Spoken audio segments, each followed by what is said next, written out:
ഏലമലക്കാടിനുള്ളിൽ ഒരു 4 മണിപ്പൂ വിരിഞ്ഞേ. ബേസിക്കലി ഞാനൊരു ഈ വിരഹ ജീവിയായ എല്ലാ പാർട്ടിക്കും ABP വേണ്ടിയിട്ടും ഈ പറഞ്ഞ SFIക്ക് വേണ്ടിയിട്ടും കേസിന് വേണ്ടിയൊക്കെ പാട്ടുപാടി അവർക്ക് വേണ്ടി വോട്ട് ചോദിച്ച ആളാണ് ഞാൻ. അവാർഡുകൾ, ഒരുപാട് അവാർഡുകൾ കിട്ടിയതിനേക്കാളും കൂടുതൽ കിട്ടാത്തതാണ് എനിക്ക്. ഡിഫൻഡർ ജോയിച്ചേട്ടൻ എന്ത് മനസ്സോടെ വാങ്ങിച്ചിട്ടുണ്ടാവും എനിക്കറിയാം. അപ്പൊ ആ കാറൊക്കെ വാങ്ങിച്ച് 2-3 ആഴ്ച തല്ലിപ്പൊട്ടിക്കാന്ന് പറയുമ്പോൾ അത് എന്ത് ഏറ്റവും ഞാൻ ഈ പറഞ്ഞ പോലെ സങ്കട ജീവിയാണല്ലോ. എന്റെ പേര് അറിഞ്ഞില്ലെങ്കിലും കുഴപ്പമില്ല, എന്റെ പാട്ട് അറിയണം എന്ന് പറയാറുണ്ട്. അത് തന്നെയാണ് ഞാൻ സക്സസിന്റെ ഒരു ഡെഫിനേഷൻ ആയിട്ട് ഞാൻ. രഞ്ജൻ അന്ന് തൊട്ടേ ഇത് ഡീഫോൾട്ട് ആയിട്ട് മനസ്സിൽ സെറ്റ് ചെയ്ത് വെച്ചിരുന്നു. ഞാൻ ഈ ഇന്റർവ്യൂ ഒക്കെ എപ്പോഴോ കണ്ണാടിയിൽ കൊടുത്തിട്ടുണ്ട്.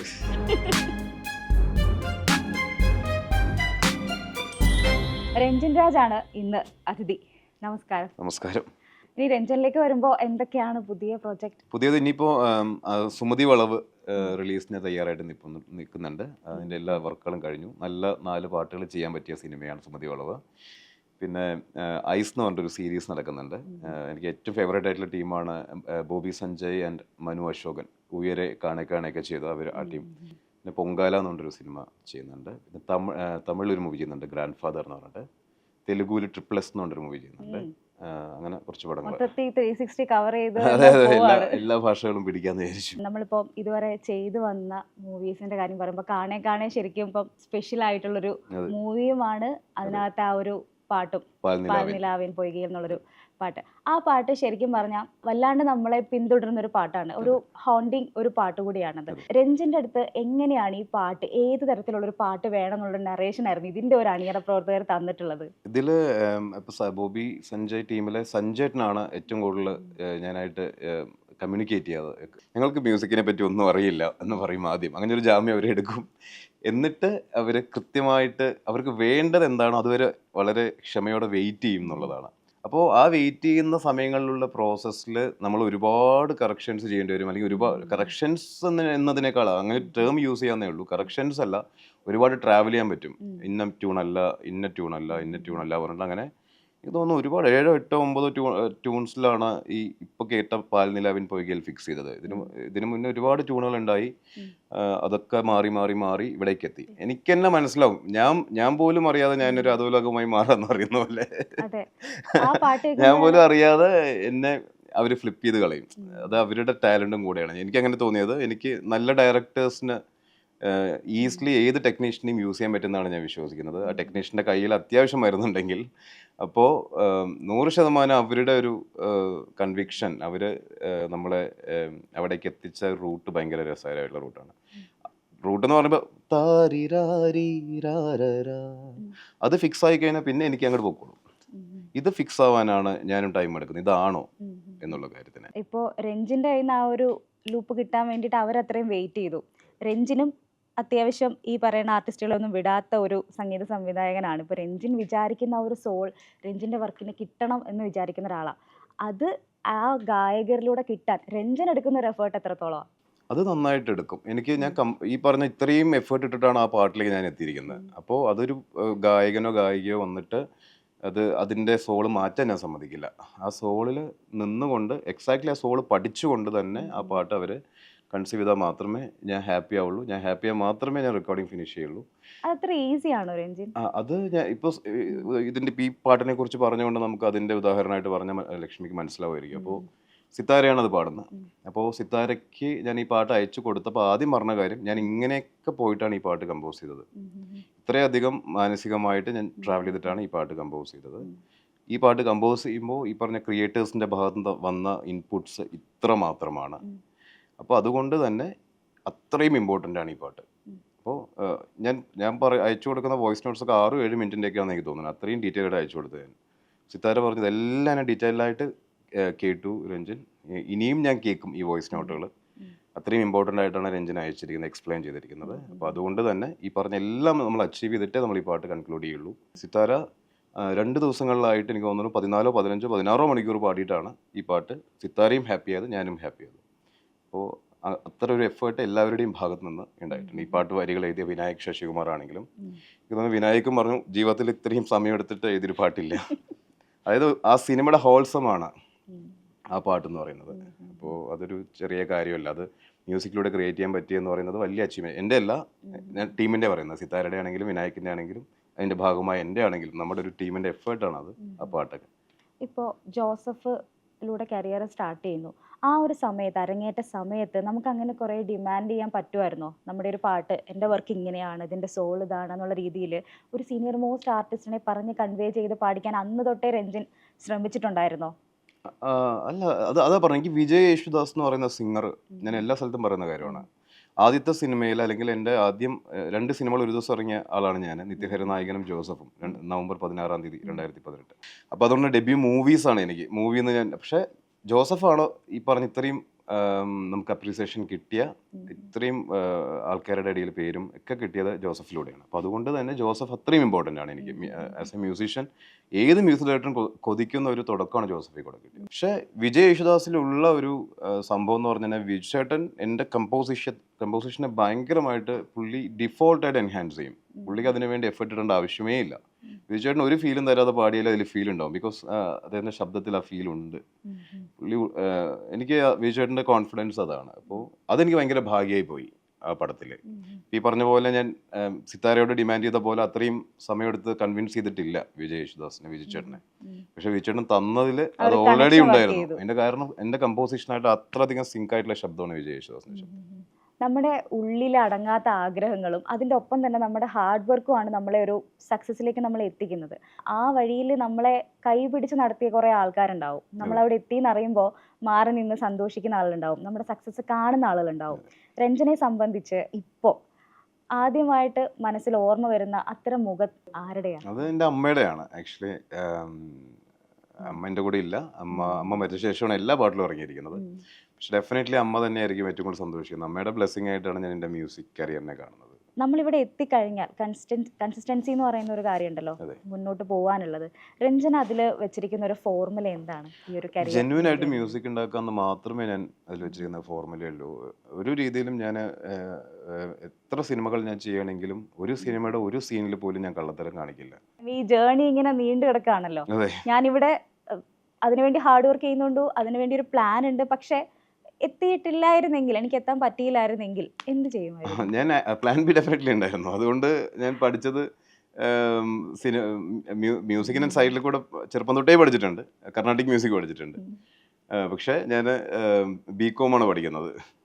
അപ്പോൾ ബിസിനസ്സിനെ കുറിച്ചും മാർക്കറ്റിങ്ങിനെ പറ്റിയിട്ടൊക്കെയാണ് ഞാൻ സൈഡിൽ കൂടെ പഠിച്ചുകൊണ്ടിരുന്നത്. പിന്നെ ഞാൻ 1 വർഷം ഇൻഷുറൻസ് കമ്പനിയിൽ വർക്ക് ചെയ്തിട്ടുണ്ടായിരുന്നു. അപ്പോൾ പ്ലാൻ ബിയിൽ ബാങ്കും ഫിനാൻഷ്യൽ റിലേറ്റഡ് ആയിട്ടുള്ള സ്ഥലങ്ങളൊക്കെ എൻ്റെ ഉള്ളിലുണ്ടായിരുന്നു. ഇപ്പൊ ചിന്തിക്കുന്നുണ്ടോ അങ്ങനെ ഒരു സ്ഥലത്തായിരുന്നു ഇരുന്നതെങ്കിൽ എത്രത്തോളം സഫോക്കേറ്റഡ് ആകുമായിരുന്നു? ഉറപ്പായിട്ടും ആവുമല്ലോ. ഇത്രയും പൊട്ടാൻ കിടക്കുകയായിരുന്നില്ലേ. അപ്പോൾ അത് നമ്മൾ അടക്കി വെച്ചിരുന്നെങ്കിലുള്ള അവസ്ഥ എന്തായിരിക്കും? മിക്കവാറും അവർക്ക് പണി കിട്ടിയല്ലേ, ബാങ്കുകാർക്ക്.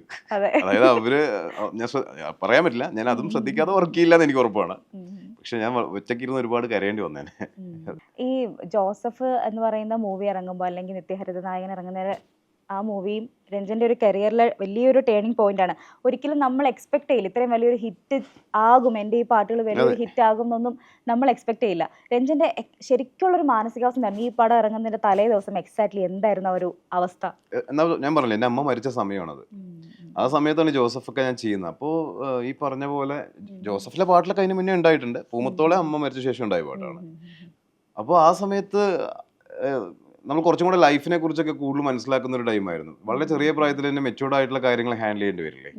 കാരണം ഡെഫിനറ്റ്ലി അമ്മയൊന്നും മരിക്കേണ്ട സമയമല്ല എനിക്ക്, അമ്മയ്ക്കും അത്ര പ്രായമില്ല. ഇതിലൊന്നും ഫാസിനേറ്റഡ് ആവുന്ന ഒരു സമയമായിരുന്നില്ല. പിന്നെ അത് മാത്രമല്ല, അങ്ങനെ എക്സ്പെക്ടേഷൻ അപ്പോഴും ഇല്ല ഇപ്പോഴും ഇല്ല കേട്ടോ. അത് ചിലപ്പോൾ ആ സമയത്ത് ജോസഫ് ആണെന്നുകൊണ്ടായിരിക്കാം ഇപ്പോഴും അതില്ലാത്തത്. കാരണം അത് നമ്മൾ അങ്ങനെയാണ് കണ്ടുപോയത്. ഹിറ്റിൽ ഒരിക്കലും മതിമറക്കാറേയില്ല. ഹിറ്റ് കിട്ടുമ്പോൾ ചിന്തിക്കാറില്ല, സന്തോഷം എന്നേ ഉള്ളൂ. ശരിക്കും ഐഡിയ സ്റ്റാർ സിംഗറിലെ രഞ്ജൻ അതൊരു ടൈറ്റിൽ തന്നെയാണല്ലോ. ആ സമയത്തൊക്കെ എല്ലാവരും വിചാരിച്ചൊരു ഗായകൻ രഞ്ജനെയാണ് നമ്മൾ പ്രതീക്ഷിച്ചുകൊണ്ടിരുന്നത്. പക്ഷെ ഇങ്ങനെ ഒരു കരിയർ പ്രേക്ഷകർ പ്രതീക്ഷിച്ചിട്ടുണ്ടാവില്ല. രഞ്ജൻ അന്ന് തൊട്ടേ ഇത് ഡീഫോൾട്ടായിട്ട് മനസ്സിൽ സെറ്റ് ചെയ്ത് വെച്ചിട്ടുണ്ട്. ഞാൻ ഈ ഇന്റർവ്യൂ ഒക്കെ എപ്പോഴോ കണ്ണടിയിൽ കൊടുത്തിട്ടുണ്ട്. അത്ര കോൺഫിഡന്റ് ആയിരുന്നു. കോൺഫിഡന്റ് ആണോന്ന് എനിക്കറിയില്ല, പൊട്ടത്തരവുമായിരിക്കാം. ആയില്ലെങ്കിൽ അത് പൊട്ടത്തരായി പോയെന്നെ. മാളികപ്പുറം മൂവി എന്ന് പറയുന്നത് നമ്മൾ ഒരു ഭക്തി സിനിമയ്ക്ക് ഇനി എന്താണ് സ്കോപ്പ് എന്ന് ചിന്തിക്കുന്ന ഒരിടത്താണ് അങ്ങനെ ഒരു മൂവി പുറത്തേക്ക് വരുന്നത്. ഒരുപാട് ആളുകളിൽ ഒരു കൺഫ്യൂഷൻസ് ഒക്കെ വന്നിരുന്നു. നമ്മുടെ ആ താരകാംബരം എന്നുള്ളൊരു പാട്ട്, അതിലെ ഒരു ഇമോഷൻ വേറെയാണ്. ഒന്നാം പടിമേലെ എന്നുള്ള പാട്ട് ശരിക്കും തിയേറ്ററിൽ ഭയങ്കര ഗൂസ് ബംസ് എന്നൊരു മൊമെന്റ്സ് ആയിരുന്നു. നമ്മളെ ഒന്ന് പീക്കിലെത്തിക്കുന്ന ഒരു മൊമെന്റ് ആയിരുന്നു. പേഴ്സണലി രഞ്ജന്റെ ഒരു എക്സ്പീരിയൻസും കൂടെ അതിലുണ്ടാവുക ആ ഒരു സംഗീതത്തില്? അത് ഒന്നാം പടിമേലെ ക്രിയേറ്റ് ആവാനുള്ള ഒരു വലിയൊരു ഇൻപുട്ട് നമ്മുടെ സംവിധായകന്റെ ഭാഗത്തുനിന്നുണ്ടായിട്ടുണ്ട്, വിഷ്ണുവിന്റെ ഭാഗത്തുനിന്നുണ്ടായിട്ടുണ്ട്. അതായത് വിഷ്ണു ആണ് എനിക്കൊരു ഇതുപോലത്തെ സോങ് എന്ന് പറഞ്ഞിട്ട് ഒരു പിയാനോ ബേസ്ഡ് ആയിട്ടുള്ള ഒരു സോങ് കേൾപ്പിച്ചിട്ടുണ്ടായിരുന്നു. അപ്പൊ ഞാനും ആലോചിച്ചു, ഇത്രയും ഓടി കൊച്ചവിടെ എത്തുന്ന സമയത്ത് ഫുൾ എന്നെ കൂടെ കുറെ പേര് പറഞ്ഞു അവിടെ ഫുൾ അമ്പലമണിയൊക്കെ ഇട്ട് നിറച്ച് ഫുൾ ബഹളമാക്കിയിട്ടുള്ള ഇന്ത്യൻ ഇൻസ്ട്രുമെന്റ്സ് കൊണ്ടുള്ള മേളം, ദീപാരാധനയുടെ അൾട്ടിമേറ്റ് ആണ്. എന്നെ കൂടെ വർക്ക് ചെയ്ത കുറെ മ്യൂസീഷ്യൻസ് സജസ്റ്റ് ചെയ്ത കാര്യം. ഞാൻ മനസ്സിൽ ചിരിക്കും, പക്ഷെ ചിരിക്കല്ല, ഞാൻ ആലോചിക്കുകയും ചെയ്യും അതായിരിക്കും വേണ്ടത് എന്നാലോചിക്കും. പക്ഷെ അതല്ലായിരുന്നു വേണ്ടത്. അപ്പോൾ അത്രയും നേരം നമ്മൾ എല്ലാ പൊളിയും പൊളിച്ചിട്ടുണ്ട്, അതിൽ ഹെവിനെസിന്റെ അൾട്ടിമേറ്റ് പീക്കൊക്കെ കൊണ്ടുപോയിട്ടുണ്ട്. അപ്പോൾ അവിടെ വന്നിട്ട് ആ പിയാനോ മാത്രം ബേസ്ഡ് ഒരു സോങ് വരുമ്പോൾ ഭയങ്കര കുളിർമയാണ്, ഒരു ഭയങ്കര നേർത്ത നന്മ ആണ് അത്. ഇതാണ് എനിക്ക് വേണ്ടത്, ഇതാണ് ആ മൊമെന്റിൽ വേണ്ടതെന്ന് രഞ്ജന് ക്ലിക്ക് ആവുമല്ലോ ആ പാട്ട് കേൾക്കുമ്പോൾ. അപ്പം പേഴ്സണലി എന്താ തോന്നിയേ? നമ്മൾ വർക്ക് ചെയ്യണ സമയത്ത് ആദ്യത്തെ ഒരു ഫേസ് കഴിഞ്ഞാൽ പിന്നെ നമ്മൾ ആദ്യം ഒരു ജഡ്ജ്മെന്റ് ഉണ്ട്. അപ്പൊ ആ സമയത്ത് ഗൂസ് ബംസ് കിട്ടിക്കഴിഞ്ഞാൽ പിന്നെ കിട്ടുമൊന്നുമില്ല, അത് കഴിഞ്ഞു. പിന്നെ നമ്മൾ അതിനെ സെറ്റിൽ ചെയ്യാന്നുള്ളതാണ്, അതിനെ എക്സാക്ട് ആയിട്ട് സിമെന്റും ഒക്കെ കൊണ്ട് വൃത്തിയാക്കുക എന്നുള്ളതാണ്, നല്ല പെയിന്റ് ഒക്കെ അടിക്കുക എന്നുള്ളതാണ്. അപ്പൊ ആദ്യം കിട്ടി, ഗൂസ് ബംസ് കിട്ടി. അങ്ങനെ ഒരു ഇത്രയും, കാരണം അതിന് മുന്നത്തെ മ്യൂസിക്കും കൂടെ ക്രിയേറ്റ് ചെയ്ത് വെച്ചിട്ട് ഒന്നും കൂടെ ഇടയ്ക്കിടയ്ക്ക് ഞാൻ ചെക്ക് ചെയ്തുകൊണ്ടിരിക്കുമ്പോൾ ഒരു പരിപാടി കിട്ടുന്നുണ്ട്. രഞ്ജന്റെ ഒരു പ്രോസസ്സ് എങ്ങനെയാണ്? കാര്യം ഒരു ആർട്ടിസ്റ്റിനെ സംബന്ധിച്ച് അയാളുടെ ഒരു ഔട്ട്പുട്ട്, അല്ലെങ്കിൽ ഇപ്പോൾ ചിത്രം വരയ്ക്കുന്ന ഒരാളാണെങ്കിൽ അയാളുടെ മനസ്സിലൊരു ഐഡിയ ഉണ്ടെങ്കിൽ അത് പുറത്ത് വരുന്നത് വരെ നമ്മൾ അനുഭവിക്കുന്ന ഒരു സംഘർഷം ഉണ്ടാവും ഉള്ളിൽ. പാട്ടാണെങ്കിലും ഒരു സ്ക്രിപ്റ്റ് എഴുതാനിരിക്കുമ്പോഴാണെങ്കിലും ഒക്കെ അത് ഉണ്ടാവും. രഞ്ജന്റെ ഒരു പ്രോസസ്സ് എങ്ങനെയാണ് ഒരു പാട്ടിലേക്ക് വരുന്നത്? പാട്ടിലേക്ക് ഞാൻ കീബോർഡിന്റെ ഫ്രണ്ടിൽ ഇരുന്നുകൊണ്ടുള്ള കമ്പോസിങ് എന്നുള്ള ചിന്തയില്ല. നമ്മൾ സംസാരിച്ച് പോയിക്കുമ്പോൾ ഡയറക്ടർ വന്ന് എക്സ്പ്ലെയിൻ ചെയ്ത് നറേറ്റ് ചെയ്ത് പോയി കഴിഞ്ഞാൽ പിന്നെ ആ സിറ്റുവേഷൻസ് എടുത്ത് തലയിലിടും. അപ്പോൾ അത് എപ്പോൾ സംഭവിക്കും നമുക്ക് പറയാൻ പറ്റില്ല. എനിക്ക് പെട്ടെന്ന് ഒരു മൂഡ് തോന്നുന്ന സമയത്ത് ഞാൻ ഓടി വന്ന് കീബോർഡിന്റെ ഫ്രണ്ടിലിരിക്കും. അപ്പോഴാണ് ഞാൻ അത് അപ്ലൈ ചെയ്യാൻ ട്രൈ ചെയ്യുന്നത്. പക്ഷെ അതിന് പിന്നെ അപ്പോൾ തന്നെ മിക്ക എൻ്റെ കമ്പോസിഷൻസ് അപ്പോൾ തന്നെ ഫോണിൽ റെക്കോർഡ് ചെയ്ത് വെക്കലാണ് പതിവ്. അത് ഇപ്പോൾ ഭക്ഷണം കഴിച്ചുകൊണ്ടിരിക്കുകയാണെങ്കിൽ തോന്നുകയാണെങ്കിൽ ഞാൻ പെട്ടെന്ന് റൂമൊന്ന് അടച്ച്, മോനുണ്ട് വീട്ടിൽ, അപ്പം ഞാൻ അവൻ വന്ന് ശല്യം ചെയ്യാതിരിക്കാൻ വേണ്ടി റൂമൊന്ന് ലോക്ക് ചെയ്തിട്ട് ഞാൻ അപ്പുറത്ത് പോയിട്ടൊന്ന് പാടി വെക്കും. അപ്പോൾ അത് പിന്നെ കുറച്ച് കോഡ്സ് ഓറിയൻറ്റഡ് ആയതും കൂടെ കൊണ്ട് കോഡ്സ് ഒക്കെ വരുമ്പോൾ ഇത് വർക്കൗട്ട് ആവുന്നുണ്ടോ എന്ന് ചെക്ക് ചെയ്യും. അല്ലെങ്കിൽ പിന്നെ അതേ മൂഡ് വെച്ചുകൊണ്ട് അതിൻ്റെ തന്നെ വേരിയൻറ്റ് വേറെ ഓപ്ഷൻസ് അതേ മൂഡ് ക്രിയേറ്റ് ചെയ്യുന്ന ഏകദേശം അതിൻ്റെ അനിയനെയും ചേട്ടനെയും അച്ഛനെയും ഒക്കെ ക്രിയേറ്റ് ചെയ്ത് നോക്കും. ആ ഫാമിലിയിൽപ്പെട്ട സംഗീത സംവിധായകനാകാൻ മനസ്സിൽ വെക്കുന്ന ഒരു സമയമുണ്ടല്ലോ, അപ്പോൾ നമുക്ക് ഒരുപാട് സമയമുണ്ട്, ഇഷ്ടംപോലെ ഇരുന്ന് വർക്കൗട്ട് ചെയ്ത് ഓരോരോ ഔട്ട്പുട്ടായിട്ട് എടുത്ത് വെക്കാം. പക്ഷേ തിരക്ക് വരുമ്പോൾ, അല്ലെങ്കിൽ നമുക്ക് പ്രശസ്തി കൂടി വരുമ്പോൾ, ഒരുപാട് വർക്കുകൾ വരുമ്പോൾ വർക്ക് ചെയ്യുന്നത് ഒരു ടൈം ലൈനിലാവണം.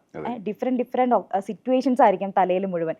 ഇപ്പൊ അതെങ്ങനെയാണ് മാനേജ് ചെയ്യുന്നത്? അത് ഭയങ്കര സ്ട്രെസ്ഫുൾ ആയിട്ടാണ് ഇപ്പൊ മാനേജ് ചെയ്യേണ്ടി വരുന്നത്. കാരണം നമ്മൾ അല്ലെങ്കിൽ അറ്റ് എ ടൈം ഒരു സിനിമ നമ്മൾ ചെയ്യാൻ പാടുള്ളൂ. പക്ഷെ നമുക്കിപ്പോൾ പാരലലി പ്രൊജക്ട്സ് നടക്കുന്നതുകൊണ്ട് എല്ലാത്തിലും ഈ പറഞ്ഞ ഇൻപുട്ട് ഓറിയന്റഡ് ആയിട്ട് ഞാൻ വർക്ക് ചെയ്യുന്നതും കൂടെ കൊണ്ട് ഡെഫിനറ്റ് ആയിട്ട് നല്ല സ്ട്രെസ്ഫുൾ ആയിട്ടാണ് ഇപ്പൊ പോകുന്നത്.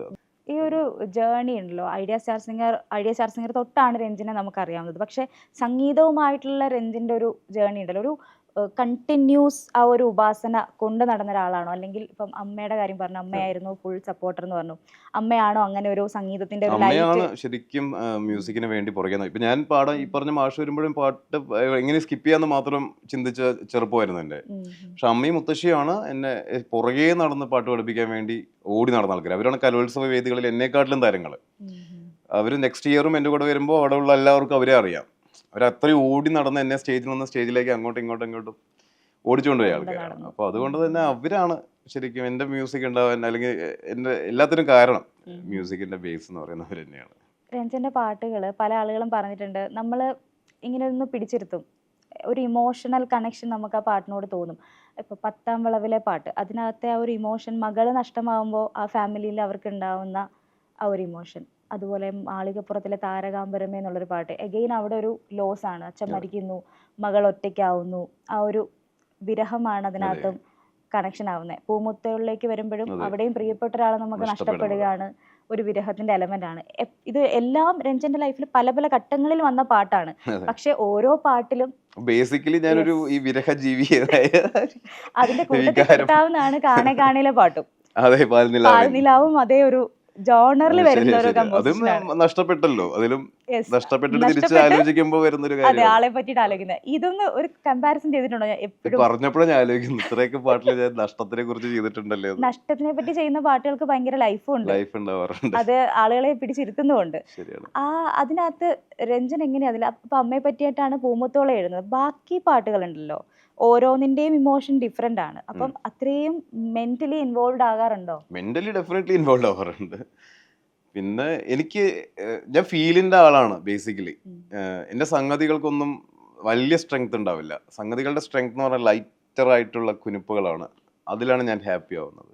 ചെറുപ്പം തൊട്ട് ഈ പറഞ്ഞ പോലെ ലളിതഗാനവും ലളിതഗാന സംഗീതത്തിൻ്റെ ഒക്കെ ഭാഗമായതുകൊണ്ടായിരിക്കാം. പിന്നെ ഇമോഷനാണ് എല്ലാം. എനിക്ക് എൻ്റെ മനസ്സൊന്ന് പെടയണം, എന്നാലേ ഞാൻ ആ ഒരു കമ്പോസിഷൻ ഞാൻ കൺഫേം ചെയ്യുള്ളൂ. അതെ, നമ്മുടെ പെടയുന്നുണ്ട് ഇത് കേൾക്കുമ്പോൾ.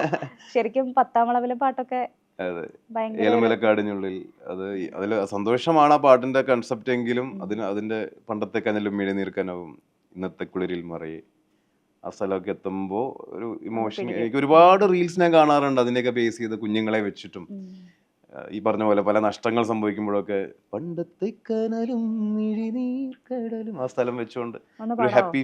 ഏലമലക്കാടിനുള്ളിൽ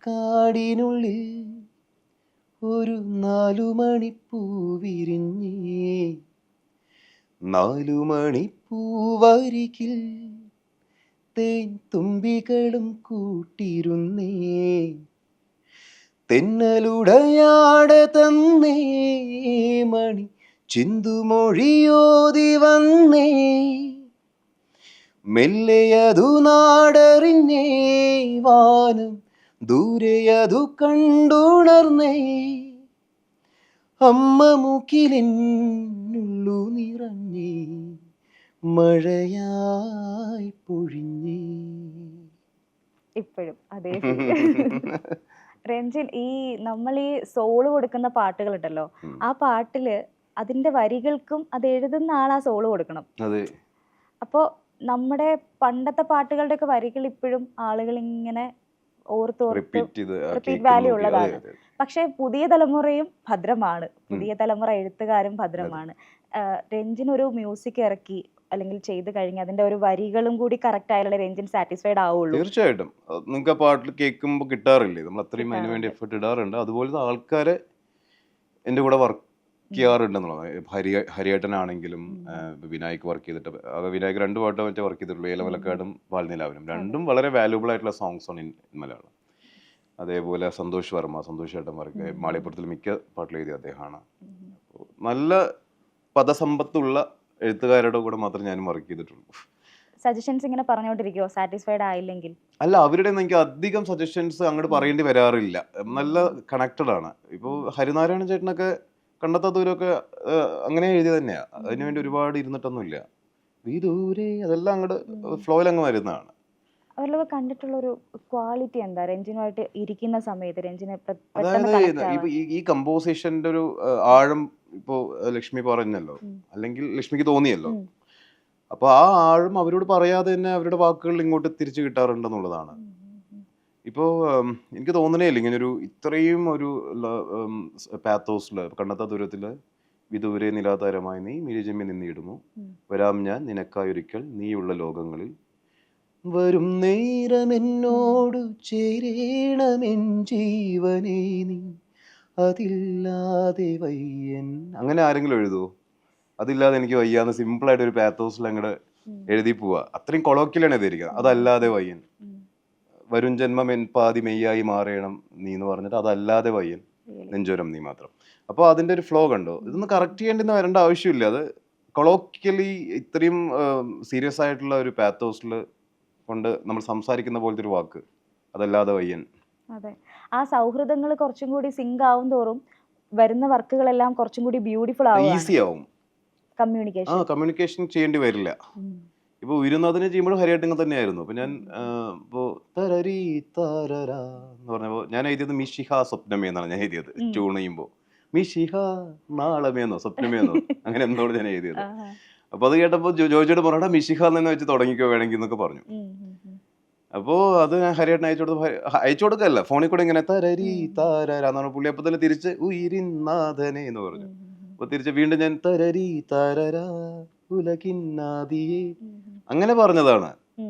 ഞാൻ പറയുന്നു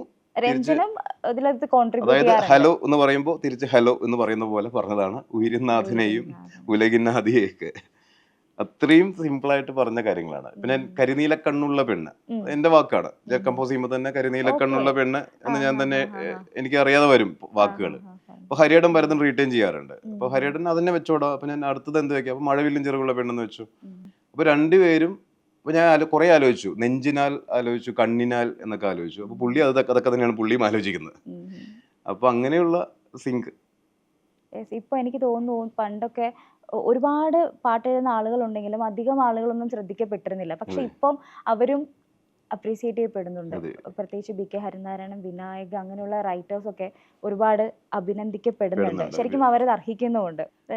രഞ്ജൻ അങ്ങനെ പേഴ്സണലി പരിചയമുള്ള വിനായകനെ പോലെ അല്ലെങ്കിൽ ഇപ്പൊ ഞാന് ദിന്നാദ് നമ്മുടെ ഗിരീഷ് പതഞ്ജലി സാറുടെ പുതിയ നിങ്ങളെ അപ്പോ ദിന്നാദ് ലാസ്റ്റ് നമ്മൾ ആനന്ദ് ശ്രീബാലിൽ വർക്ക് ചെയ്യാനായിട്ട് ദിന്നാദ് വന്നിട്ടുണ്ടായിരുന്നു. ഒരു പാട്ട് ട്രൈ ചെയ്തിട്ടുണ്ടായിരുന്നു. പക്ഷെ നമുക്ക് വേറെ ചില കാര്യങ്ങൾ കൊണ്ട് അത് ഉപയോഗിക്കാൻ പറ്റിയിട്ടുണ്ടായിരുന്നില്ല. പക്ഷെ അപ്പോഴേ നമുക്ക് മനസ്സിലായിട്ടുണ്ട് ദിന്നാദ് അത്രയും ഗംഭീരമായിട്ട് എഴുതുന്ന ഒരാളാണ്.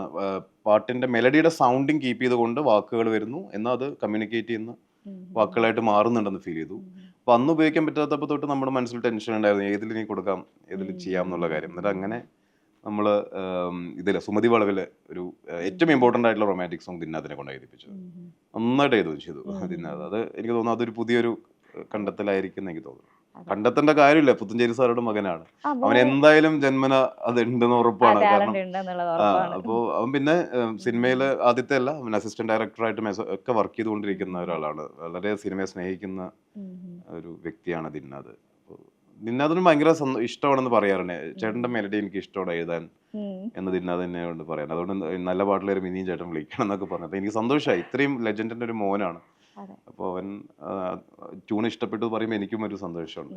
ഗിരീഷ് ചേട്ടന്റെ കൂടെ വർക്ക് ചെയ്യാൻ പറ്റിയില്ല. ഏറ്റവും കൂടുതൽ റെസ്പെക്ട് ചെയ്യുന്ന ഇഷ്ടപ്പെടുന്ന ഗിരീഷ് ചേട്ടനാണ്. അപ്പോൾ അദ്ദേഹത്തിന്റെ കൂടെ അല്ലെങ്കിൽ അദ്ദേഹം ചെയ്ത കാലഘട്ടത്തിലല്ല ഞാൻ സംഗീത സംവിധായകനായിട്ട് വന്നത്. അപ്പൊ അതുകൊണ്ട് തന്നെ അദ്ദേഹത്തിന്റെ മകന്റെ കൂടെ പാട്ടുകൾ കേട്ട് വളർന്നൊരു കുട്ടിക്കാലമാണ് നമ്മുടേത്. തീർച്ചയായിട്ടും അതില്ലാത്ത മലയാളികൾ ഉണ്ടാവില്ല. ഇപ്പൊ ദിന്നാദ് പറഞ്ഞല്ലോ ചേട്ടന്റെ മെലഡീസ് എനിക്ക് ഒരുപാട് ഇഷ്ടമാണ്. ഇതേ വാക്കുകൾ ഇപ്പൊ സ്റ്റാർ സിംഗർ വേദിയിൽ രഞ്ജൻ അതിഥിയായിട്ടും പോയി. അപ്പൊ അവിടെ നിന്നിട്ട് സിത്താര പറയുന്നുണ്ട് എന്റെ ഭാഗ്യ സംഗീത സംവിധായകനാണ് എന്നൊക്കെ പറയുന്നത് കേൾക്കുമ്പോൾ, ജഡ്ജസ് പറയുന്നത് കേൾക്കുമ്പോൾ, ചിത്ര ചേച്ചി പറയുന്നത് കേൾക്കുമ്പോൾ ആ വേദിയിൽ ഗസ്റ്റ് ആയിട്ട് പോവാണ്. എന്തായിരുന്നു ശരിക്കുള്ളൊരു ഫീൽ? എങ്ങനെ എക്സ്പ്ലെയിൻ ചെയ്യാനാണ്, കാരണം നമ്മൾ അവിടെ പോയിട്ട് എൻ്റെ ലൈഫിൽ ആദ്യമായിട്ട് ഈ പറഞ്ഞ ഇത്രയും വലിയൊരു സ്റ്റേജിൽ നിന്നത് സ്റ്റാർ സിംഗറിന്റെ വേദിയാണ്. അപ്പോൾ അവിടെ ഒരുപാട് ആൾക്കാർ, പാടുന്ന ആൾക്കാർ, ഇപ്പം ഇവ നമ്മൾ വളരെ പേടിച്ച് വിറച്ചൊക്കെ ഇങ്ങനെ സൈഡിൽ നിൽക്കുന്ന ഒരു കുട്ടിയായിരുന്നു ഞാൻ. അതായത് ഈ പറഞ്ഞ കോൺഫിഡൻസ് ഇല്ലാതെയും നാട്ടുമ്പുറത്തുനിന്ന് പോയൊരു സാധാരണക്കാരനാണ്. ഇപ്പോഴും അത് തന്നെയാണ്. എങ്കിലും അന്ന് അപ്പം എന്തായിരിക്കും നല്ല ചോദ്യം. ആ ഒരു 19 ഇയേഴ്സാണ് എനിക്ക്, 18 കഴിഞ്ഞിട്ടേ ഉള്ളൂ ആ സമയത്ത്. അപ്പോൾ ആ സമയത്ത് അതിൻ്റെതായ ടെൻഷൻസ് നല്ല രീതിയിൽ ഉണ്ടായിരുന്നു. അപ്പോൾ എല്ലാവരും വളരെ കോൺഫിഡൻസോടുകൂടെ പാടുന്ന ഒരുപാട് ആൾക്കാർ. അപ്പോൾ അതൊക്കെ ഇങ്ങനെ കണ്ടിങ്ങനെ അവിടെ നിന്നാണ് കോൺഫിഡൻസ് ഒക്കെ ബിൽഡ് ചെയ്യാനും, സ്റ്റേജിൽ പോയി നിൽക്കുമ്പോൾ കുറച്ച് വെള്ളി വീഴാതെ ഒരു പാട്ട് എങ്ങനെ പാടി കംപ്ലീറ്റ് ചെയ്യാം. ലൈവാണ്, റീടേക്ക് ഇല്ല. അപ്പോൾ ആ ഭയങ്കര ധൈര്യം വേണം, അതിന് നല്ല ധൈര്യം വേണം. അപ്പോൾ അതൊക്കെ അച്ചീവ് ചെയ്തത് സ്റ്റാർ സിംഗർ വേദിയിലാണ്. ഡെഫിനറ്റ്ലി സ്കൂളായിരുന്നു. പിന്നെ ആ സമയത്ത് വേറെ റിയാലിറ്റി ഷോസ് ഒന്നുമില്ല. ഇതാണ് ശരിക്കും സെലിബ്രേറ്റ് ചെയ്യപ്പെട്ട റിയാലിറ്റി ഷോ ഇല്ല. അതിന് മുന്നേ ഉണ്ട്, പക്ഷെ എങ്കിലും ഇതാണ് ഇത്രയും വൈഡായിട്ട് എല്ലാ ആൾക്കാരിലേക്കും എത്തിയത്. Idea star singer. അപ്പോൾ അതൊരു വലിയൊരു കാര്യം. പക്ഷെ അത് ഈ പറഞ്ഞ പോലെ അവിടെ നിന്ന് പോയൊരു എനിക്ക് ഇത്രയും 2007 കഴിഞ്ഞിട്ട് 2025 ഞാൻ ഗസ്റ്റ് ആയിട്ട് പോയത്. അപ്പോൾ കാണുന്നവർക്ക് സ്റ്റാർ സിംഗർ ഉണ്ടായിരുന്ന ആള് ഗസ്റ്റ് ആയിട്ട് വന്നു. 2007 തൊട്ട് 2025 വരെയുള്ള ഒരു യാത്രയുണ്ട്, 18 ഇയേഴ്സിന്റെ ഒരു ട്രാവൽ ഉണ്ട് അവിടെ എത്താനായിട്ട്. അപ്പോൾ അവിടെ എത്തി, അവിടുത്തെ ഒരു കുട്ടിക്ക് അവസരം കൊടുക്കാൻ പറ്റി. വിജയ് യേശുദാസിന്റെ കൂടെ ഒരു പാട്ട് പാടിച്ചു, ഋത്തിക എന്ന് പറഞ്ഞ മോളെ. ഇനി ഇറങ്ങാൻ പോകുന്ന ഒരു പടത്തില്. അടിപൊളി. രഞ്ജൻ, ഈ സക്സസിന്റെ കാര്യം നേരത്തെ പറഞ്ഞല്ലോ. രഞ്ജൻ ശരിക്കും ലൈഫിൽ, കരിയറിൽ സക്സസ് എന്ന് ഡിഫൈൻ ചെയ്യുന്നത് എന്തിനെയാണ്? സക്സസ് എന്ന് ഡിഫൈൻ ചെയ്യുന്നത് നമ്മൾ ചെയ്ത പ്രവൃത്തികൾ, അല്ലെങ്കിൽ നമ്മൾ ചെയ്ത, എൻ്റെ ജോലി ഇതായതുകൊണ്ട് ഞാൻ പറയാറുണ്ട്, എന്നെ അറിഞ്ഞില്ലെങ്കിലും കുഴപ്പമില്ല, ഉം. എൻ്റെ പേര് അറിഞ്ഞില്ലെങ്കിലും കുഴപ്പമില്ല, എൻ്റെ പാട്ട് അറിയണം എന്ന് പറയാറുണ്ട്. അത് തന്നെയാണ് ഞാൻ സക്സസിൻ്റെ ഒരു ഡെഫിനേഷനായിട്ട് ഞാൻ. കാരണം ചില പാട്ടുകാരൻ. സമയങ്ങളിൽ പോകുമ്പോൾ നമ്മൾ ഇത്രയും പാട്ടിൽ ചെയ്ത ആളാണെന്ന് അറിയണമെന്നില്ല. ഉം. അപ്പോൾ ഞാൻ അങ്ങോട്ട് മാറി നിൽക്കും. ഞാനതൊക്കെ ചെയ്തതാണ് എന്ന് പറഞ്ഞു പോയി ഞാൻ പറയില്ല. ഉം. അപ്പോൾ എനിക്കിഷ്ടം അതാണ്. ഉം. അപ്പോൾ അവർ മനസ്സിലാക്കി വന്നാൽ ഓക്കെ, അതിനെപ്പറ്റി നമുക്ക് ഇഷ്ടം വാദോരാതെ സംസാരിക്കാം, സംസാരിക്കാം. ഒരു പ്രശ്നമില്ല. അപ്പോൾ അങ്ങനെ ഒരു ഫ്ലെക്സിബിലിറ്റി ഞാൻ എന്നെ തന്നെ കീപ്പപ്പ് ചെയ്യുന്ന ഒരാളാണ്. ഉം. ഞാനായിട്ട് ഒന്നും ചോദിച്ചു വാങ്ങിക്കാറില്ല. എനിക്ക് ഫസ്റ്റ് പടത്തിൽ ജോയിച്ചേട്ടൻ തന്ന ഉപദേശമാണത്. ഉം. ഇപ്പോൾ പാടവരമ്പത്തിലൂടെ എന്ന് പറഞ്ഞ പാട്ട് എൻ്റെ കമ്പോസിഷൻ അല്ല, അത് ഞാൻ റീക്രിയേറ്റ് ചെയ്തതാണ് സിനിമയ്ക്ക് വേണ്ടിയിട്ട്. അത് വേറെ ഒരാളുടെ ഒറിജിനൽ സോങ് ആണ്. ഉം. അപ്പോൾ ആദ്യം അതിൽ എൻ്റെ പേര് വന്നില്ലായിരുന്നു, ഉം. പക്ഷെ ഞാനാണ് കംപ്ലീറ്റ്ലി റീക്രിയേറ്റ് ചെയ്തത്. ഉം. ആ സിനിമയുടെ സംഗീതത്തിനനുസരിച്ച് റീക്രിയേറ്റ് ചെയ്തത്. ഉം. അപ്പോൾ ഒറിജിനൽ സോങ്, അപ്പോൾ പേര് വെക്കാത്തപ്പോൾ ഞാൻ ചോദിച്ചോട്ടെ എൻ്റെ പേര് ഇതിൽ വെച്ചിട്ടില്ല എന്ന് പറഞ്ഞപ്പോൾ ചോദിച്ചിട്ട് പറഞ്ഞു ഡെഫിനറ്റായിട്ട് എൻ്റെ പേര് വരേണ്ടതാണ്, അതെ. അപ്പോൾ എന്തോ ഒരു എറർ പറ്റിയതായിരിക്കും, അത് എന്തായാലും ഞാൻ ഇൻഫോം ചെയ്യാം. പക്ഷെ ഒരു കാര്യം എന്നോട് ഞാൻ പറയും, ഒന്നും ചോദിച്ചു വാങ്ങിക്കരുത്, കിട്ടുന്ന എല്ലാം സ്വീകരിച്ചോണം. അപ്പോൾ ഞാൻ ഫസ്റ്റ് ഞാൻ ചെയ്ത വർക്കാണ്, എന്തായാലും ചോദിച്ചു വാങ്ങിക്കേണ്ടത് തന്നെയാണ്, പക്ഷെ അതുപോലും അങ്ങനെയാണ് ഉപദേശിച്ചതെന്ന് ഞാൻ പറയണം. അപ്പോൾ അതൊരു നല്ലൊരു പോയിന്റ് ആയിട്ട് എനിക്ക് തോന്നിയിട്ടുണ്ട്. എപ്പോഴും ഡൗൺ ടു എർത്ത് ആയി നിൽക്കുക, അതെ. വരാനുള്ളത് വരാനുള്ളത് എന്തായാലും വരും എന്നുള്ളൊരു കാര്യം ഉറപ്പാണ്. അത് എൻ്റെ ജീവിതം തന്നെ അതിൻ്റെ ഏറ്റവും വലിയ ഉദാഹരണം.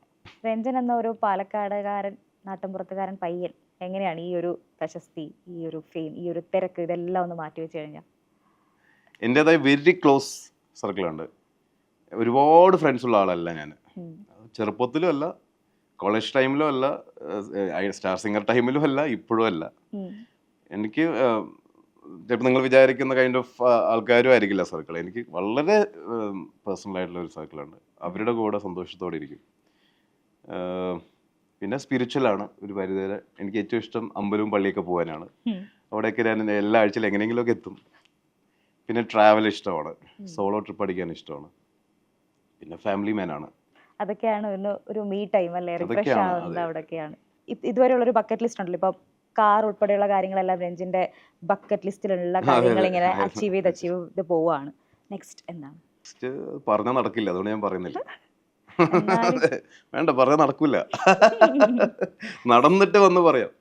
നമ്മളിപ്പോ ഈ റീൽസും അങ്ങനത്തെ സോഷ്യൽ മീഡിയ പ്ലാറ്റ്ഫോം ഒക്കെ യൂസ് ചെയ്യുന്ന സമയത്ത് ചില പാട്ടുകളുടെ ഒരു ബിറ്റ് കേൾക്കുമ്പോഴായിരിക്കും നമ്മൾ അതിന്റെ ഒറിജിനൽ സോങ് തേടി പോവുക.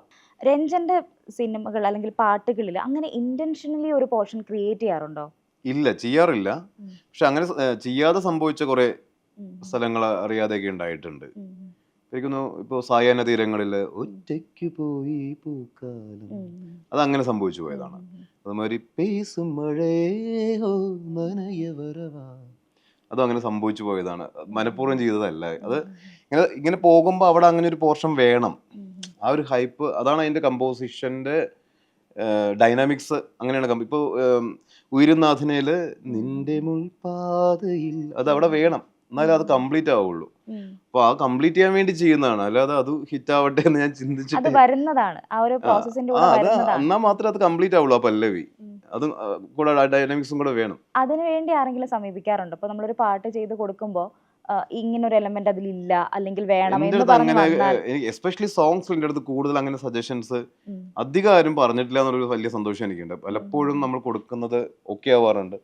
ഈ കണക്കണേ പോലത്തെ റെയർ കേസുകൾ നമുക്കുണ്ട്. കാരണം അത് എന്തുകൊണ്ട് അങ്ങനെ ചെയ്യുന്ന വെച്ച് കഴിഞ്ഞാൽ അത്രയും കഥാപാത്രം ഇന്റൻസ് ആണ് അവർ എഴുതി വെച്ചിരിക്കുന്നത്. പക്ഷെ എന്നെ കൊണ്ട് അങ്ങനെ സോങ്സിന്റെ കേസ് മിക്കവാറും ഒന്നാമത്തെ രണ്ടാമത്തെ ഓപ്ഷനിൽ ഓക്കെ ആയിട്ടുണ്ട്. ഇതുവരെ ഞാൻ വർക്ക് ചെയ്ത എല്ലാ സംവിധായകനും വളരെ അഭിമാനത്തോടെ ഞാൻ അത് പറയും.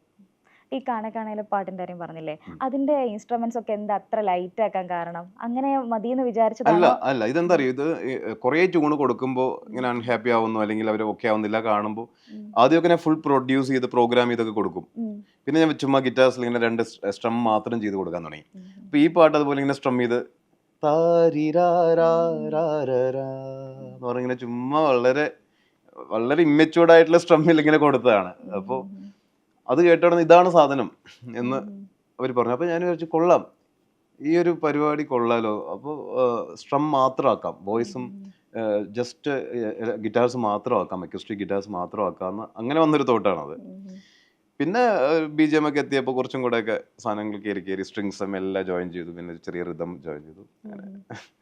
അവാർഡുകൾ, ഒരുപാട് അവാർഡുകൾ കിട്ടി ചെറിയൊരു കാലയളവിൽ തന്നെ. കിട്ടിയതിനേക്കാളും കൂടുതൽ കിട്ടാത്തതാണ് എനിക്ക്. അതുകൊണ്ട് അത് ഞാൻ പലപ്പോഴും നമ്മൾ അറിയാറുണ്ട്, പല സ്ഥലങ്ങളിലും ലാസ്റ്റ് റൗണ്ട് വരെ നമ്മുടെ പാട്ടിൽ മത്സരിക്കുന്നു. ജോസഫ് ഇപ്പോൾ ജോസഫില് നമ്മളിപ്പോൾ കേരള സ്റ്റേറ്റ് അവാർഡ് ആണെങ്കിൽ പോലും എൻ്റെ പാട്ടുകാരനും ഗാനരചയിതാവിനും കിട്ടി, പക്ഷെ എനിക്ക് കിട്ടിയിട്ടില്ല. അതേപോലെ തന്നെയാണ് പാട്ടുകാരനും കാരണം ഒരു മ്യൂസിക് കമ്പോസറിന് ഗായകൻ, ഗായിക, ഗാനരചയിതാവ് ഇത്രയല്ലേ ഉള്ളൂ മേജറായിട്ട് അപ്ഫ്രണ്ടിൽ നിൽക്കുന്ന. ഈ 3 പേർക്ക് എന്റെ പാട്ടുകളിലൂടെ കിട്ടിയിട്ടുണ്ട്. സിത്താരയ്ക്കും കിട്ടിയിട്ടുണ്ട്, വിജയ് യേശുദാസിന് കിട്ടിയിട്ടുണ്ട്, ബി കെ ഹരിനാരായണൻ കിട്ടിയിട്ടുണ്ട്. പക്ഷെ എനിക്ക് കിട്ടിയിട്ടില്ല. അപ്പൊ അത് പരാതി പറയുന്നതല്ല. അപ്പോ ഈ കിട്ടിയ അവാർഡുകളുണ്ട് ഈ പറഞ്ഞ പോലെ, അപ്പൊ കിട്ടാത്തതും ഉണ്ട് ഒരുപാട്. അപ്പോ കിട്ടാൻ സാധ്യത ഉണ്ടായിട്ട് കിട്ടാത്തതും ഉണ്ട്. അപ്പൊ അത് അങ്ങനെ, അപ്പൊ അതുകൊണ്ട് ഒന്നിനെ പറ്റി ഞാൻ അങ്ങനെ ബോധറിയാറില്ല. കിട്ടിയതിനെ പറ്റിയും ബോധറിയാറില്ല, കിട്ടാത്തതിനെ പറ്റിയും വരട്ടെ കൊണ്ടുവരും. ഏറ്റവും ഓവർവെൽംഡ് ആയ ഒരു മൊമെന്റ് ഏതാ കരിയറിൽ? അതായത് ശ്രീകുമാരൻ തമ്പി സാർ ആദ്യം പടം ഇറങ്ങിയ ഉടനെ വന്ന മെസ്സേജാണ് പുള്ളി എനിക്ക് അയച്ചതല്ല, പുള്ളി പബ്ലിക് പ്ലാറ്റ്ഫോമിലിട്ട്. ശ്രീകുമാരൻ തമ്പി സാർ എന്ന് പറഞ്ഞാൽ ലിവിങ് ലെജൻഡ്. വയലാർ കാലഘട്ടം തൊട്ട് മലയാള സിനിമയിൽ ഇന്നും ഉള്ള നമ്മുടെ മലയാളം ക്ലാസിക്സിനെ മനോഹരമാക്കിയ കവി മാത്രമല്ല, ഫിലിം മേക്കർ, പ്രൊഡ്യൂസർ, തിരക്കഥാകൃത്ത്, സംഗീത സംവിധായകൻ. അപ്പോൾ അദ്ദേഹം ജോസഫ് കണ്ടിട്ടിട്ട പോസ്റ്റിൽ പുതിയ സംഗീത സംവിധായകന് സ്വാഗതം, മെലഡി എന്താണെന്ന് കാണിച്ചു തന്നതിന്. അതൊരു വലിയൊരു ലൈക്ക് ഈ പറഞ്ഞ ഏത് അവാർഡ് മിസ്സായാലും എനിക്ക് ഒരു പ്രശ്നമില്ല. ഏറ്റവും സങ്കടം വന്ന മൊമെന്റ്? ഞാൻ ഈ പറഞ്ഞ പോലെ സങ്കട ജീവിയാണല്ലോ, അതുകൊണ്ട് കുറെ വന്നിട്ടുണ്ടാവും. പ്രത്യേകിച്ച് ഒന്നും പറയാനുണ്ടാവില്ല. ഓർത്തിരിക്കുന്ന ഒരു സങ്കടങ്ങൾ ഉണ്ടാവുമായിരിക്കുമല്ലോ, അല്ലാതെ എങ്ങനെയാണ് നമ്മൾ അടുത്ത സ്റ്റേജിലേക്ക് എത്തുന്നത്? നമ്മള് സെലിബ്രിറ്റി ആവുമ്പോ, അല്ലെങ്കിൽ നമ്മള് കുറച്ച് ആളുകളിലേക്ക് അറിയപ്പെടുമ്പോ, നമ്മൾ വിവാദങ്ങളിൽ പോയി ചാടാൻ എളുപ്പമാണ്, സാധ്യത കൂടുതലാണ്. എന്തെങ്കിലും പ്രിക്വേഷൻസ് എടുക്കാറുണ്ടോ? അല്ല, എനിക്ക് ഞാൻ ഒന്നും ഇപ്പം മിണ്ടാറില്ല. പക്ഷെ എനിക്ക് പേടിയാ ഈ വിവാദങ്ങൾ എന്ന് പറയുന്നത്. എപ്പോഴും മെയിൻലി എന്താ പറയുമ്പോൾ, നമ്മളിപ്പോ ഒരു കാര്യങ്ങൾ ചെയ്യുമ്പോൾ, ഇപ്പൊ ഒരു നടൻ, ആ നടൻ ഇപ്പൊ ഒരു CPM അനുഭാവിയാണെങ്കിൽ, അല്ലെങ്കിൽ പൊളിറ്റീഷ്യൻ ആണെങ്കിൽ, പൊളിറ്റിക്കൽ പാർട്ടിയായിട്ട് കണക്റ്റഡ് ആണെങ്കിൽ, എന്നെ പിടിച്ച് പെട്ടെന്ന് ആ പാർട്ടി മെമ്പർ ആക്കും. ഇനിയിപ്പോ നമ്മളൊരു ചെണ്ടയും കാര്യങ്ങളും ഫുൾ ശങ്കൊക്കെ ഇട്ട് കൊടുത്തതിനാൽ എന്നെ പിടിച്ച് ഹിന്ദു പാർട്ടി പോലെ അങ്ങനെ ആക്കും. നമുക്ക് അങ്ങനെ ഒന്നും ഇല്ലാത്തൊരു മനുഷ്യനാണ് ഞാൻ. ഡെഫിനറ്റ്ലി കലാകാരന് പാർട്ടി പാടില്ല എന്ന് വിശ്വസിക്കുന്ന ആളാണ് ഞാൻ. വിക്ടോറിയ കോളേജിൽ 2006-09 BCom പഠിക്കുന്ന സമയത്ത് എല്ലാ പാർട്ടിക്കും, ABVPക്ക് വേണ്ടിയിട്ടും, ഈ പറഞ്ഞ SFIക്ക് വേണ്ടിയിട്ടും, KSUവിന് വേണ്ടിയൊക്കെ പാട്ടുപാടി അവർക്ക് വേണ്ടി വോട്ട് ചോദിച്ച ആളാണ് ഞാൻ. ഇവരുടെ ഏത് പാർട്ടിയുടെ ഒന്നും അറിഞ്ഞിട്ടൊന്നുമല്ല ഞാൻ സ്റ്റേജിൽ പോയി പാടാറ് വിക്ടോറിയയിൽ പഠിക്കുമ്പോൾ.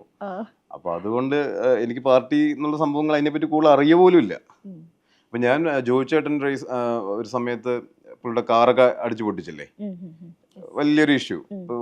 ആ പ്രശ്നത്തില് ഞാൻ ഒരു കമന്റ് ഇട്ടുണ്ടായിരുന്നു. ആരൊക്കെയാണ് എന്തൊക്കെയാണെങ്കിലും എനിക്കറിയാം അങ്ങനെ എത്ര കഷ്ടപ്പെട്ടിട്ടാണ് ഇവിടെ എത്തിയിരിക്കുന്നത് ജോയിച്ചേട്ടൻ.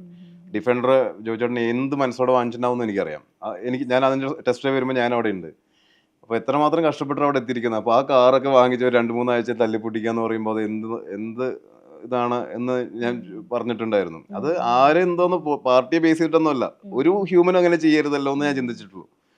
പക്ഷെ അപ്പോ എന്നെ പിടിച്ച് അങ്ങനെ പാർട്ടി ബേസ് ചെയ്തുകൊണ്ടുള്ള സംഭവമൊക്കെ അങ്ങനത്തെ കാര്യങ്ങൾ വന്നപ്പോൾ ഞാൻ പിന്നെ തീരുമാനിച്ചു അങ്ങനെ ഒന്നും പറയാൻ പാടില്ല എന്നും ആദ്യമേ എനിക്ക് മനസ്സിലായി. ആക്രമണങ്ങൾ വന്നപ്പോ മനസ്സിലായി. അതുകൊണ്ട് ഞാൻ അങ്ങനെ ഒന്നും പറയില്ല. അങ്ങനെ കലാകാരൻ അങ്ങനെ പ്രത്യേകിച്ച് എടുത്ത് ഞാൻ പറയേണ്ട കാര്യം, നമ്മുടെ മനസ്സിലും പൊളിറ്റിക്കൽ വ്യൂവും കാര്യങ്ങളൊക്കെ ഉണ്ടാവുമായിരിക്കും. പക്ഷെ അത് എന്തിനു പ്രകടിപ്പിക്കേണ്ട ആവശ്യമുണ്ട്? ഞാൻ പോയി വോട്ട് ചെയ്താൽ പോരെ. ഇപ്പോ രഞ്ജന്റെ റീസെന്റ് ഒരു ഇന്റർവ്യൂവിൽ പറഞ്ഞിട്ടുണ്ടായിരുന്നു MG സാറുമായിട്ടുള്ള ഒരു ഇഷ്യൂന്റെ കാര്യം. രഞ്ജന്റെ വെർഷൻ രഞ്ജൻ പറഞ്ഞു, അത് ഭയങ്കര വേദനയോട് കൂടിയിട്ടാണ് അത് പറയുന്നത്. ഉടനെ അദ്ദേഹവുമായിട്ടൊരു പാട്ട് പ്രതീക്ഷിക്കുന്നുണ്ടോ? എനിക്കറിയില്ല, സാറ് സമ്മതിക്കുമെന്ന് എനിക്കറിയില്ല. സാറ് ഇപ്പൊ അത് കൂടെ കണ്ടിട്ട് എന്നോട് കൂടുതൽ ദേഷ്യം എനിക്കിപ്പോ തോന്നുന്നു. ഞാനത് പറഞ്ഞത് എന്തിനാന്ന് വെച്ച് കഴിഞ്ഞാൽ അതിന്റെ റിയാലിറ്റി സാറ് മനസ്സിലാക്കി വേണ്ടിയിട്ടാണ് ഞാൻ പറഞ്ഞത്. അപ്പോ അത് ഇങ്ങനെ ആയ സ്ഥിതിക്ക് ഇനി എനിക്ക് ഡെഫിനറ്റ് ആയിട്ടും പാടും. എന്തായാലും സാറിന് അങ്ങനെ ഒന്നും പിണക്കം വെച്ചിരിക്കാൻ പറ്റുന്ന എനിക്ക് തോന്നുന്നില്ല. പിന്നെ അങ്ങനെ എന്തായാലും ഗുരുശിഷ്യ ബന്ധമാണല്ലോ. അപ്പൊ അതില് ഉണ്ടാവുന്ന ചെറിയ ചെറിയ കാര്യങ്ങൾ മാത്രമാണ്. അത് അന്ന് തുറന്ന് പറയാൻ തോന്നി അങ്ങ് പറഞ്ഞു പോയതാണ്. അല്ലാതെ പർപ്പസ്ലി ഹെർട്ട് ചെയ്യാൻ വേണ്ടിട്ടോ അല്ലെങ്കിൽ ഈ ഒരു സംഭവം ഒരിക്കലല്ല.